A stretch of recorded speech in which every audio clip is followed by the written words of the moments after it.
Smart study. तो आज हम स्टार्ट करने वाले हैं साइंस का chapter number 1 for class 10th। ये बहुत इजी चैप्टर होने वाला है, कब खत्म हो जाएगा आपको पता ही नहीं चलेगा। आज इसका है फर्स्ट पार्ट। तो इस पार्ट में हम डिस्कस करेंगे केमिकल रिएक्शंस क्या होती हैं, इक्वेशंस कैसे बनती हैं, बैलेंसिंग कैसे होती है, रिएक्टेंट किसे बोलते हैं, प्रोडक्ट किसे बोलते हैं। अरे अरे घबराओ नहीं, सब समझाया जाएगा। So let's start with the video. सबसे पहले पार्ट ये है कि केमिकल रिएक्शन क्या होती है।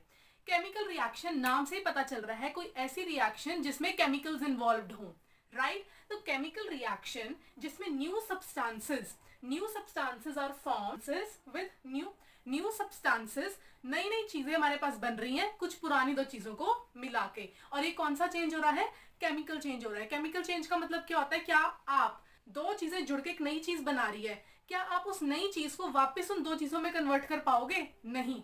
इसको बोलते हैं हम केमिकल चेंज। तो केमिकल रिएक्शन में क्या होता है? आपके पास केमिकल चेंज इन्वॉल्व होता है। केमिकल चेंज कैसे होगा? दो चीजें जुड़ के एक नई चीज बना रही है, उस चीज को वापस पुरानी में कन्वर्ट नहीं कर सकते। जो गया सो गया। तो ऑब्वियसली देखो, दो चीजों ने जुड़ के एक नई चीज बना दी, अब वो नई चीज हम पुरानी चीजों में कन्वर्ट नहीं कर सकते। तो क्या उसकी प्रॉपर्टीज उनसे सेम होंगी? नहीं होंगी। उसकी केमिकल प्रॉपर्टीज, फिजिकल प्रॉपर्टीज, सब कुछ उससे चेंज हो जाएगी। तो ये है हमारी केमिकल रिएक्शन। अब केमिकल रिएक्शन में क्या होता है, हम कई बार ऐसा सोचते हैं कि जैसे कोई एक एटम ने दूसरे एटम के साथ जुड़ के एक तीसरा नया एटम बना दिया, तो क्या वो पहला एटम डिस्ट्रॉय हो गया? क्या वो पहला एटम जो था नया कंपाउंड हमारे पास, जो नया सब्सटेंस हमारे को मिला, क्या वो हमारे पास नया ही बन गया?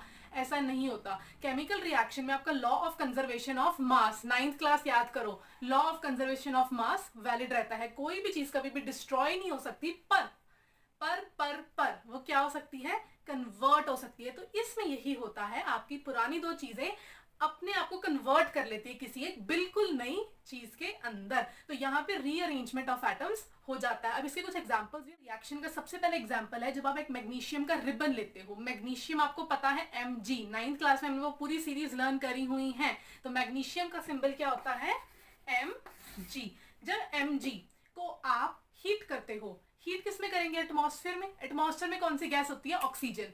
तो जब मैं इसको हीट करूंगी ऑक्सीजन के अंदर, तो मेरे को एक नया कंपाउंड मिलेगा जिसे हम बोलेंगे MgO। क्या नाम होगा इसका? Magnesium oxide. Magnesium oxide. आपको पता है कैसे बना? पता ना कैसे बनता है ये? मैग्नीशियम और ऑक्सीजन की वैलेंसी 2, मैग्नीशियम की वैलेंसी 2, क्रॉस करते हैं, क्या बनेगा? Mg2O2। हमें पता है, मैंने काट के सिंप्लीफाई भी कर सकते हैं, तो ये बन जाएगा MgO। वैसे ही आपका यहाँ पे प्रोडक्ट बन गया। अब ये जो प्रोडक्ट है इसकी इन प्रॉपर्टीज से बिल्कुल डिफरेंट है। तो यहाँ पे हमारे को ये चीज पता चली कि जब दो एलिमेंट्स ने जुड़े, अब इसमें आप क्या कह सकते हो कि दो एलिमेंट जुड़े, उन्होंने अपने आप को कन्वर्ट कर लिया, ट्रांसफॉर्म कर लिया है एक नए सब्सटेंस के अंदर, जिसकी प्रॉपर्टीज बिल्कुल उनसे डिफरेंट हो गई। यहाँ पे रीअरेंजमेंट हो गई है एटम्स की। अब हम इसमें बैलेंसिंग सीखेंगे। बैलेंसिंग सीखने में क्या होगा? जैसे यहाँ पे मैग्नीशियम का एक एटम है, यहाँ पे मैग्नीशियम का एक एटम है, ठीक है, बट यहाँ पे ऑक्सीजन के दो एटम है, यहाँ पे ऑक्सीजन का एक एटम है। अब ये कैसे ठीक होगा? यहाँ पे हम लगा देंगे 2, यहाँ पे हम लगा देंगे 2। मैग्नीशियम के 2, मैग्नीशियम का 1 हो गया, लेकिन ऑक्सीजन हमारा बैलेंस हो गया। लेकिन अब मैं अगर यहाँ पे 2 लगा दूंगी तो मैग्नीशियम के 2, ऑक्सीजन के 2, ऑक्सीजन के 2। ये बैलेंसिंग को भी हम आगे वाले सेक्शन में भी अच्छी तरह डिस्कस करेंगे। अभी जस्ट इसका एक छोटा सा बिल्कुल हल्का सा ट्रेलर था, अच्छे से डिस्कस करेंगे आगे वाले सेक्शंस के अंदर। ओके तो भाइयों और उनकी प्यारी बहनों, अब मेरी बात ध्यान से सुनो। केमिकल रिएक्शन के अब हमने रिएक्शंस के, अब हमने कुछ डेली लाइफ एग्जांपल्स देखने हैं। डेली लाइफ एग्जांपल्स में क्या होगा? कोई ऐसी चीज जो हमने एक बार बना दी, वापस से अपनी ओरिजिनल चीजों में नहीं जा सकती। जैसे कि आप एक रेस्टोरेंट में गए, आप घर में ही रात को खाना खा रहे हो, मटर पनीर, कढ़ाई पनीर अच्छा सा बना है, लेकिन जब आपके पास आया मटर कच्चे बन गए, पनीर भी कच्चा बन गया, पता नहीं कैसी हो गया। क्या ऐसा कभी हुआ है? नहीं ना। इसका मतलब cooking of food is a chemical change, chemical reaction. दूसरे इसके एग्जांपल हो गए स्टोरिंग ऑफ मिल्क। अब जो मिल्क है वो खट्टा हो गया, खराब हो गया, हम बोल देते हैं ना कि अब तो ये खराब हो गया, इसको वापस से नॉर्मली तो नहीं बना सकते। That is a chemical change. दूसरा हमारे पास इसमें क्या था? Ripening of fruits. आप मार्केट से एक फ्रेश बहुत अच्छे मैंगोज लेकर आए, घर आते ही वो मैंगोज आपके कच्ची अम्बी बन गई। ऐसा कभी हुआ है? ऐसा हुआ तो नहीं ना किसी के साथ? बस it is a chemical change. ना उसके बाद मैं आपको बताती हूँ रिएक्टेंट्स क्या होते हैं, प्रोडक्ट्स क्या होते हैं। रिएक्टेंट्स के नाम से ही पता चल रहा है कि जो दो चीजें रिएक्ट करेंगे और एक नई चीज बनेगी। तो रिएक्टेंट मतलब जब दो चीजें रिएक्ट कर रही है और वो एक नई चीज बना रही है, वो नई चीज को हम क्या बोलेंगे, प्रोडक्ट। तो यहाँ पे मैंने जो आपको एग्जांपल दिया था मैग्नीशियम का, जब ऑक्सीजन में हम उसे बर्न करते हैं, हीट करते हैं, हमारे को मैग्नीशियम ऑक्साइड मिलता है। तो मैग्नीशियम और ऑक्सीजन हमारे पास यहाँ पे क्या होंगे, रिएक्टेंट्स, और मैग्नीशियम ऑक्साइड हमारे पास क्या होगा, product. So I hope this is very much clear. Okay ji, अब मेरे पास कुछ बच्चे आएंगे कि दीदी हम नहीं मानते केमिकल रिएक्शन हो रही है, हमें तो कोई प्रूफ दो कि केमिकल रिएक्शन हो रही है, इसके कुछ ये सिम्टम्स मिलेंगे, ये केमिकल रिएक्शन है, हम मानेंगे ही नहीं केमिकल रिएक्शन हो रही है। मैंने कहा ठीक है, मत मानो, मैं आपको कुछ कैरेक्टरिस्टिक्स देती केमिकल रिएक्शन के। तो केमिकल रिएक्शन के कुछ कैरेक्टरिस्टिक्स ये होते हैं कि आपको या तो उसमें एवोल्यूशन ऑफ गैस मिल जाएगी। मैं कुछ एग्जांपल्स अभी डिस्कस करूंगी, अभी आप सिर्फ सुनो कैरेक्टरिस्टिक्स होते क्या क्या हैं। सबसे पहले आपको या तो मिलेगी एवोल्यूशन ऑफ गैस, दूसरा या तो आपको कलर में चेंज मिल जाएगा, या आपको टेम्परेचर में चेंज मिल जाएगा, या आपको स्टेट में चेंज हो जाएगा। कितनी स्टेट्स ऑफ मैटर होती हैं, 3 ही होती हैं, वैसे तो ज्यादा होती हैं बट हम पढ़ते 3 है, सॉलिड, लिक्विड और गैस। तो या तो आपको स्टेट में चेंज मिल जाएगा, या आपको कलर में चेंज मिल जाएगा, या आपको टेम्परेचर में चेंज मिल जाएगा। तो ये आपके कुछ कैरेक्टरिस्टिक्स हैं। एक आपको मिलेगा फॉर्मेशन ऑफ पीपीटी। पीपीटी का मतलब power point presentation, chemical reaction से पावर पॉइंट प्रेजेंटेशन मिल जाएगी नहीं, पीपीटी का मतलब एक सॉलिड पाउडरी सब्सटेंस होता है जो कि आपके बीकर के नीचे आके बैठ जाता है जब आप एक केमिकल रिएक्शन कर रहे होते हैं। बेसिकली एक पाउडर लाइक सब्सटेंस होता है जो आपके सोल्यूशन के अंदर घुलता नहीं है, डिसॉल्व नहीं होता, नीचे आके सेटल डाउन हो जाता है, तो उसको हम बोलते हैं प्रेसिपिटेट। अभी सब डिस्कस करेंगे, अभी तो जस्ट इंट्रोडक्शन सुनो। So these were some cases कि आपकी कोई केमिकल रिएक्शन अकर हुई है। तो अब हम डिस्कस करेंगे सबसे पहले एवोल्यूशन ऑफ गैस। सबसे पहले एवोल्यूशन ऑफ गैस, इसका मतलब हमने कोई केमिकल रिएक्शन करी, हमें ना उसके प्रोडक्ट में कोई गैस निकलती हुई दिखी, ठीक है। अब वो कोई भी गैस हो सकती है, हम उसको डिस्कस करते हैं। जैसे मैंने एक कोनिकल फ्लास्क लिया, कोई भी बीकर या कोनिकल फ्लास्क जो मर्जी यार कुछ भी ले लो, उसमें आपने जिंक के पार्टिकल, जिंक के सब्सटेंस को डाला, मतलब जिंक को डाला, जिंक एक सॉलिड कलर का सब्सटेंस होता है, उसको आपने डाल दिया। जब आपने जिंक मेटल को उसके अंदर डाला और उसके अंदर आपने सल्फ्यूरिक एसिड डाला, sulphuric acid H2SO4, sulphuric acid डाला, तो आपने देखा उसमें कुछ बबल्स बनने लग गए। अब वो बबल्स कब बनेंगे, ऑब्वियसली जब कोई गैस रिलीज होगी। कौन सी गैस रिलीज हुई, H2, hydrogen gas will be release. और इसकी इक्वेशन कुछ ऐसे बनेगी, Zn plus H2SO4 gives ZnSO4 and H2, zinc, hydrogen sulphuric acid या हाइड्रोजन सल्फेट, साथ में बनेगी zinc sulphate and H2 gas. जब भी हमारे पास गैस बनती है तो हम कुछ ऐसा एरो बना के रिप्रेजेंट करते हैं कि गैस हवा में चली गई, ऊपर जाती है ना, नीचे तो नहीं जाती, वैसे नीचे भी चली जाती है बट हम बेसिकली ऊपर बना के दिखाते हैं कि गैस हवा में चली गई। तो यहाँ पे ऐसे। दूसरा से एग्जांपल है सोडियम कार्बोनेट के साथ। जब हम सोडियम कार्बोनेट को HCl के साथ रिएक्ट करवाएंगे, HCl मतलब हाइड्रोक्लोरिक एसिड, जब मैं Na2CO3 सोडियम कार्बोनेट को मैं HCl के साथ रिएक्ट करवाऊंगी तो मेरे को मिलेगा NaCl, सोडियम क्लोराइड। किसे बोलते हैं इसे, नमक को। वेरी गुड, चलो वेरी गुड यार, इतना तो पता है। NaCl plus H2O water plus साथ में CO2 आपको गैस यहाँ पे रिलीज होती हुई दिखेगी।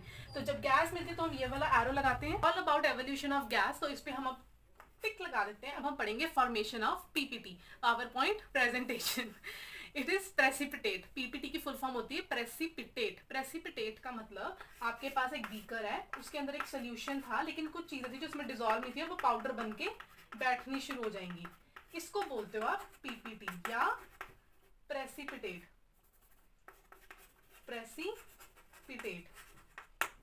ठीक है। पोटेशियम आयोडाइड लेते हैं, उसको हम रिएक्ट करवाते हैं लेड नाइट्रेट के साथ। तो potassium iodide plus lead nitrate, ये हमारे को क्या देगा, लेड इसके साथ जुड़ जाएगा PbI2 प्लस KNO3, ये इसके साथ जुड़ जाएगा। तो इस रिएक्शन का मेन प्रोडक्ट हमारे पास होता है PbI2। अब यहाँ पे ये चीज होती है कलरलेस, इसका कोई कलर नहीं होता, लेकिन ये हमारे पास येलो कलर का बन जाता है। येलो कलर के पीपीटी बन जाते हैं ऐसे। पीपीटी हमेशा नीचे सेटल डाउन होते हैं। हमारे पास एक बीकर है, पीपीटी नीचे सेटल डाउन होते हैं, इसलिए हम उसको इस साइन से रिप्रेजेंट करते हैं। तो ये चीज आपको ध्यान में रखनी पड़ेगी, जो पीपीटी है उसको हम इस साइन से रखते हैं, जब गैस बनती है तो ये वाला साइन होता है। एक एग्जाम्पल था कि लेड आयोडाइड, ये कलर्ड पीपीटी बनाता है येलो कलर के, व्हाइट कलर के पीपीटी भी बनते हैं, but this is just an example for the formation of PPT for a chemical change of PPT भी हमने पढ़ लिया है। अब हम पढ़ेंगे चेंज इन कलर। इसका मतलब पहले सोल्यूशन कुछ और कलर का था, कलरलेस था, और एंड में उसका कलर कुछ और ही बन गया इन द प्रोडक्ट। इसका एक एग्जांपल होता है, जैसे जब आप पोटेशियम डाइक्रोमेट में से K2Cr2O7, पोटेशियम डाइक्रोमेट, ये कुछ बेसिक फॉर्मूलाज हैं, आपको आने भी चाहिए। पोटेशियम डाइक्रोमेट में से सल्फर डाइऑक्साइड SO2, इस गैस को पास करवाते हो ना, ये बेसिकली होता है ऑरेंज कलर का। ठीक है, जब आप इसको पास करते हो ना, ये सोल्यूशन कुछ ऐसा बनता है, इसका कलर हो जाता है ग्रीन। इसका कलर क्या हो जाता है? ग्रीन। इसका मतलब केमिकल रिएक्शन हुआ है, आपका कलर बिल्कुल चेंज हो गया है। अब ऐसा नहीं है आपको सिर्फ चेंज इन प्रेसिपिटेट मिले या फॉर्मेशन ऑफ प्रेसिपिटेट मिले, चेंज इन कलर मिले, आपको दोनों चीजें इकट्ठे भी मिल सकती है। जैसे भी हमने लास्ट एग्जांपल किया, पोटेशियम आयोडाइड को जब हमने लेड नाइट्रेट से रिएक्ट करवाया, हमारे को येलो कलर के पीपीटी मिल रहे थे, राइट। इसका मतलब कलर में भी चेंज आया और साथ में प्रेसिपिटेट भी मिल रहे हैं। तो ये कोई जरूरी नहीं है कि आपको सिर्फ एक ही चीज होती हुई मिलेगी, एक साथ दो तीन चीजें भी होती हुई मिल सकती हैं, इसमें कंफ्यूज मत होना। चेंज इन टेम्परेचर, टेम्परेचर का चेंज अब कैसे होगा? या तो ठंडा हो जाएगा सोल्यूशन, या सोल्यूशन क्या हो जाएगा? गर्म हो जाएगा। ओके, तो अब हम पढ़ेंगे change in temperature. Change in temperature आपके पास दो तरह का होता है। एक होता है जब आपके पास हीट रिलीज होती है, एक होता है जब आपके पास हीट को एब्जॉर्ब किया जाता है। जब हीट रिलीज होती है यार, जब हीट आपके पास रिएक्शन में रिलीज होगी तो क्या होगा? जल्दी बताओ। ऑब्वियसली आपके पास प्रोडक्ट जो है साथ में हीट रिलीज हो रही है, तो कुछ गर्माहट आपको देखने को मिलेगी। जब हीट अब्सॉर्ब होगी तो आपको रिएक्शन में जो प्रोडक्ट मिलेगा उसमें आपको थोड़ा सा टेम्परेचर कम होता हुआ दिखेगा, थोड़ा ठंडा फील होगा। तो यहाँ पे आपके पास दो तरह के टेम्परेचर है, एक्सोथर्मिक और मतलब दो तरह के रिएक्शन होते हैं, एक्सोथर्मिक और एंडोथर्मिक। एक्सोथर्मिक का मतलब होता है एक्सो मतलब बाहर, एंडो मतलब अंदर, थर्मिक मतलब हीट। तो एक्सो मतलब हीट बाहर, एंडो मतलब हीट अंदर। तो यहाँ पे आपके पास मैंने दो रिएक्शंस लिखे हैं। अभी हमने सबसे पहले जब हमने पढ़ा था एवोल्यूशन ऑफ गैस में, हमने देखा था जो जिंक है वो सल्फ्यूरिक एसिड के साथ रिएक्ट कर रहा है और H2 गैस को वो रिलीज कर रहा है। एक चीज आपको इसमें याद रखनी है कि वो यहाँ पे हीट भी प्रोड्यूस करता है। जब आप उस कॉनिकल फ्लास्क को नीचे से टच करोगे आपको गरम गरम फील होगा, इसका मतलब हीट रिलीज हुई है रिएक्शन में। रिएक्शन कौन सा है? एक्सोथर्मिक। तो एक रिएक्शन ये क्विकलाइन, यानी कि कैल्शियम ऑक्साइड को क्विकलाइन बोलते हैं हम इसको, QU क्विकलाइन। जब हम क्विकलाइन को वाटर के साथ रिएक्ट करते हैं ना, जब हम क्विकलाइन को वाटर के साथ रिएक्ट करते हैं, हमारे को सोडा लाइम देखने को मिलता है। सोडा लाइम होता है कैल्शियम कार्बोनेट। तो this is the soda lime plus heat आपको देखने को मिलेगी। तो हीट यहाँ पे रिलीज हो रही है, मतलब ये दोनों रिएक्शन कौन से हैं? एक्सोथर्मिक। नेक्स्ट हमारे पास में रिएक्शन है बेरियम हाइड्रोक्साइड की। जब आप बेरियम हाइड्रोक्साइड को अमोनियम क्लोराइड के साथ रिएक्ट करते हो, उसको आपको हीट देनी पड़ती है, मतलब जो रिएक्टेंट्स हैं वो हीट को अब्सॉर्ब करेंगे। हीट को हम ट्रायंगल से भी रिप्रेजेंट करते हैं। जब मैं ट्रायंगल लगा रही हूँ, इसका मतलब मैं हीट दे रही हूँ रिएक्शन में। तो जब हीट में दे रही हूँ, हमारे पास barium chloride plus ammonia plus water, ये हमारे को एज अ प्रोडक्ट मिलता है। और अब जब आप इस बीकर को टच भी करोगे नीचे से तो आपको ठंडा ठंडा लगेगा। इसका मतलब ये कौन सा रिएक्शन है? एंडोथर्मिक। कौन सा रिएक्शन है? एंडोथर्मिक। एंडो मतलब हीट, थर्मिक मतलब हीट, एंडो मतलब अब्सॉर्ब करके आपको प्रोडक्ट्स मिल रहे हैं। चेंज इन स्टेट, सॉलिड से लिक्विड बन रहा है, लिक्विड से गैस बन रहा है, उसे हम बोलते हैं चेंज इन स्टेट। तो इसका बहुत कॉमन एग्जांपल होती है जब कैंडल वैक्स होती है। जो आपकी कैंडल वैक्स होती है, जब आप उसको थोड़ा सा हीट करते हो तो वो हमारे को प्रोड्यूस करती है वाटर और CO2। वाटर और CO2। अभी जो वैक्स होती है ये खुद क्या होती है? सॉलिड। खुद क्या होती है? सॉलिड। लेकिन हमारे पास एक लिक्विड प्रोड्यूस करती है जो फर्दर क्या प्रोड्यूस करता है? एक गैस। एक लिक्विड प्रोड्यूस करते हैं और साथ में एक गैस प्रोड्यूस करती है, जिसकी वजह से आपकी स्टेट्स जो होती है वो केमिकल रिएक्शन में चेंज हो जाती है। So I hope this is very much clear. These were all the characteristics of the chemical reaction. Now we will move on to the balancing part. Equation क्या होती है? केमिकल इक्वेशन ये है कि ये है ना?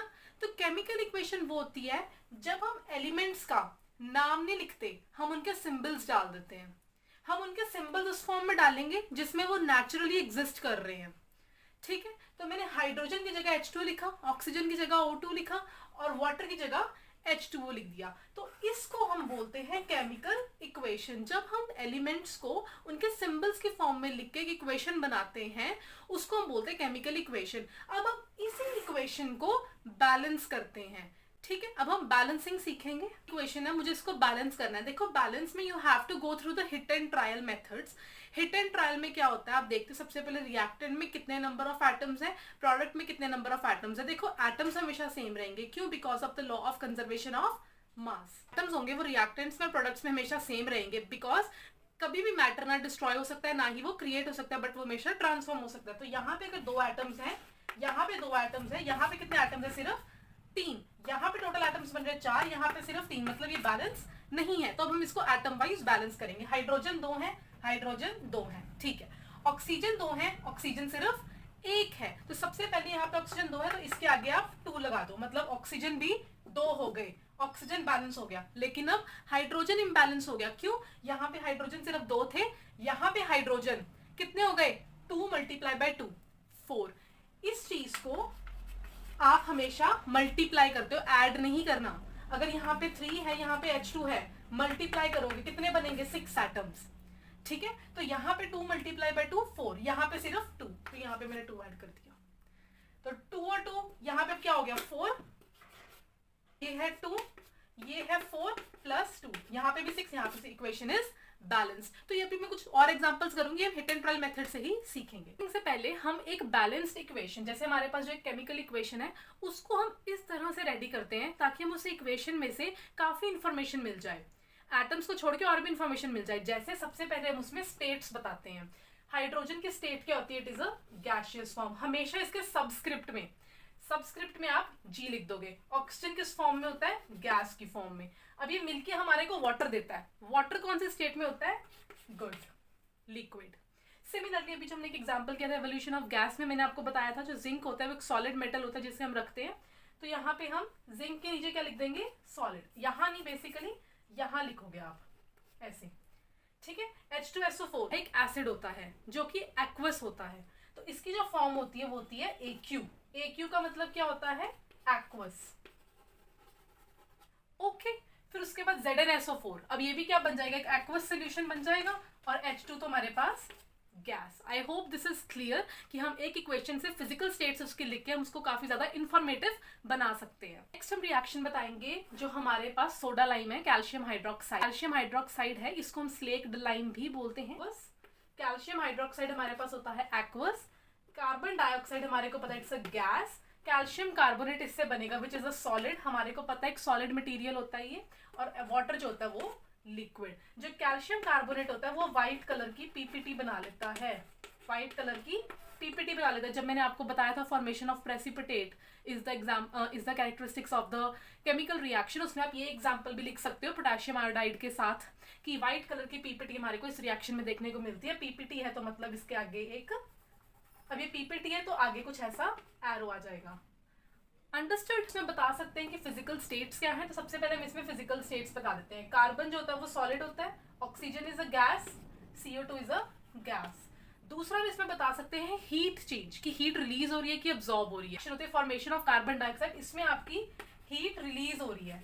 इससे हमें ये पता चल गया कि रिएक्शन क्या है? एक्सोथर्मिक। एक्सो मतलब आउट, थर्मिक मतलब हीट, आउट या release. Okay, I hope this is very much clear. इसमें हमारे पास एक एग्जांपल होता है मिथेन। मिथेन गैस आपने नाम सुना है? तो इट इज अ गैस। जब मैं इसको ऑक्सीजन के साथ रिएक्ट करवाती हूँ तो ये बनाएगा हमारे पास CO2 एंड H2। हीट होती है वो रिलीज होती है। सबसे पहले आप इसमें बैलेंसिंग चेक करो। यहाँ पे कार्बन 1, यहाँ पे कार्बन 1, यहाँ पे हाइड्रोजन 4, यहाँ पे हाइड्रोजन सिर्फ 2, मतलब ये चीज अभी सेट नहीं है। यहाँ पे ऑक्सीजन 2, यहाँ पे ऑक्सीजन 3, मतलब ये भी बैलेंस नहीं है। हाइड्रोजन 4, हाइड्रोजन सिर्फ 2, तो यहाँ पे 2 लगा दो। हाइड्रोजन 4 हो गए, 4 हो गए। अब ऑक्सीजन रह गया, ऑक्सीजन 2, ऑक्सीजन यहाँ पे कितने हैं? 2 + 2 4, यहाँ पे आगे 2 लगा दो। इक्वेशन हो गई आपकी बैलेंस। आप मेरी बात सुनो, जितनी भी कंबशन रिएक्शंस होती हैं ये अभी अपनी कॉपी में नोट बना के लिख लो। All the combustion reactions are exothermic. Combustion क्या होती है?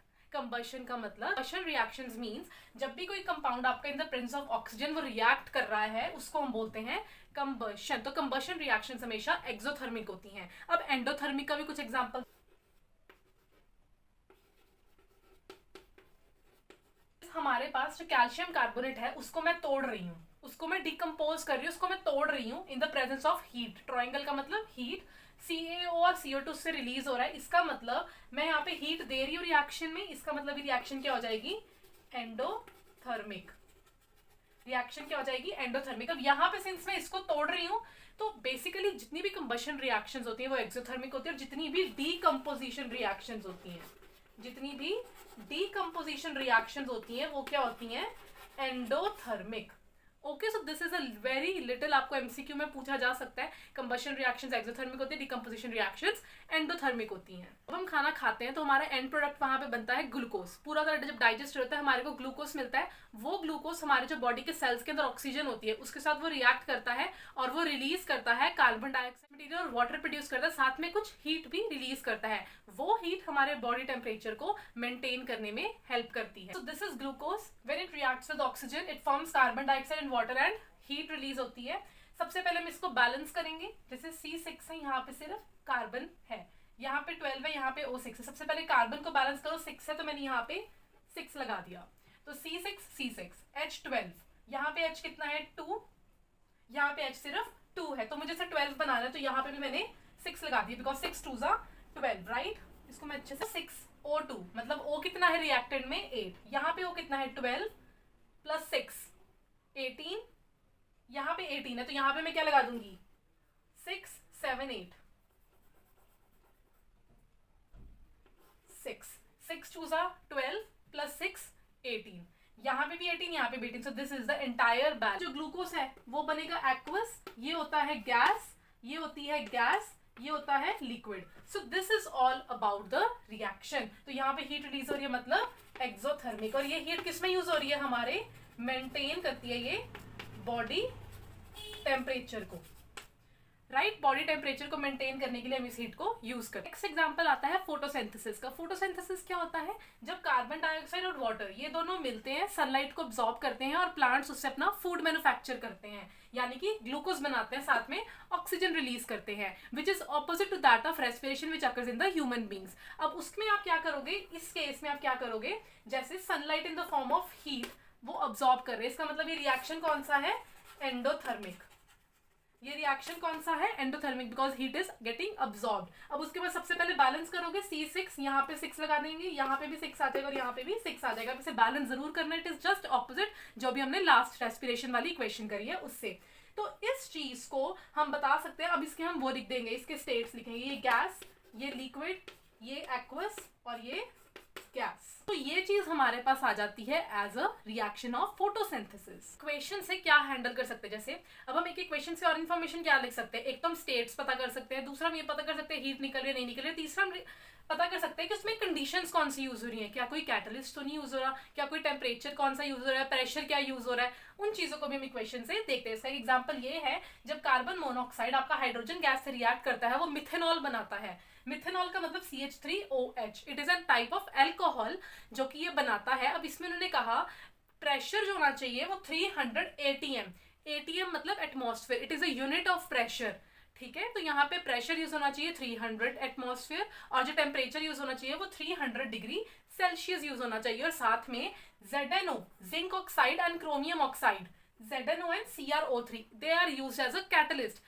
कैटलिस्ट का मतलब होता है जब आप उसे ऐड कर दोगे रिएक्शन फास्ट हो जाएगी, बहुत फास्ट हो जाएगी। जैसे अगर इस रिएक्शन को 2 घंटे लग रहे थे तो उसकी में सिर्फ और सिर्फ 1 घंटे में आपकी रिएक्शन पूरी हो जाएगी। So these act as a catalyst. तो these were some additional information जो हम एक बैलेंस केमिकल इक्वेशन से देख सकते हैं। अब मैं आपको बताती हूँ कि जब आपको क्वेश्चन आएगा अगर बैलेंस इक्वेशन को, आप उसे अटेम्प्ट कैसे करोगे। बात ओके बडीज, अब देखो जैसे ये क्वेश्चन है, इसको उन्होंने कहा इसे बैलेंस करके दिखाओ, तो मैंने आपको भी बताया जैसे जब आप मीथेन को ऑक्सीजन के साथ रिएक्ट करोगे, कंबशन रिएक्शन है, इसमें आपका एक्सोथर्मिक होगा, मतलब हीट रिलीज होगी। अब यहाँ पे आप वाटर, सबसे पहले हमने इसकी स्टेट्स देखो, CH4 गैस थी, O2 गैस थी, CO2 गैस थी, H2 गैस लिखी है। ये गैस कैसे लिखी है, देखो जो वाटर होता है वो कंडीशन पर डिपेंड कर रहा है। अगर एक्सोथर्मिक रिएक्शन होगी तो वाटर में एज अ स्टीम रिमूव होगा, जो water as a vapour steam की फॉर्म में रिमूव होगा, तो हम वहां पे गैस ही लिखेंगे। बट जब water as a liquid remove हो रहा है तो आप उसको एज अ लिक्विड लिखोगे। तो पिछली क्लास में, पिछले रिएक्शन में भी जहां हमने वाटर को एज अ लिक्विड कंसिडर किया था,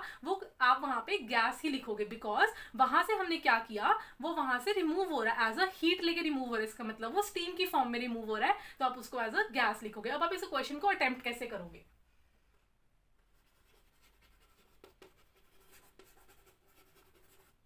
पहले आप इसके इक्वेशन में ऐसी इक्वेशन आपको लिखी हुई मिलेगी, अदरवाइज आपको क्वेश्चन में नाम बता देंगे, methane plus oxygen gives carbon dioxide and water. आप इसे खुद से लिखोगे। तो अब इसे स्टार्ट कैसे करोगे, सबसे पहले आप कंपाउंड का नेम लिखोगे मीथेन, नीचे उसका फॉर्मूला लिखोगे, फिर कंपाउंड का नेम ऑक्सीजन उसका फॉर्मूला, कंपाउंड का नेम कार्बन डाइऑक्साइड उसका फॉर्मूला, वाटर उसका फॉर्मूला, ये सब लिख दिया। फिर उसके बाद आप लिखोगे एटम्स, यहाँ पे रिएक्टेंट, यहाँ पे प्रोडक्ट। सबसे पहले एटम, यहाँ पे कितने एटम्स हैं, 3 एटम्स है, कार्बन ऑक्सीजन और हाइड्रोजन, इन्हीं में चेंज आ रहा है। तो सबसे पहले कार्बन, कार्बन के रिएक्टेंट में कितने एटम है 1, प्रोडक्ट में कितने एटम है 1, तो मतलब ये तो बैलेंस्ड है। ऑक्सीजन के रिएक्टेंट में है 2, प्रोडक्ट में है 3, हाइड्रोजन के रिएक्टेंट में है 4 और प्रोडक्ट में है सिर्फ 2। तो अब इनको हम कैसे रिएक्ट बैलेंस करेंगे, तो अब इसे देखो।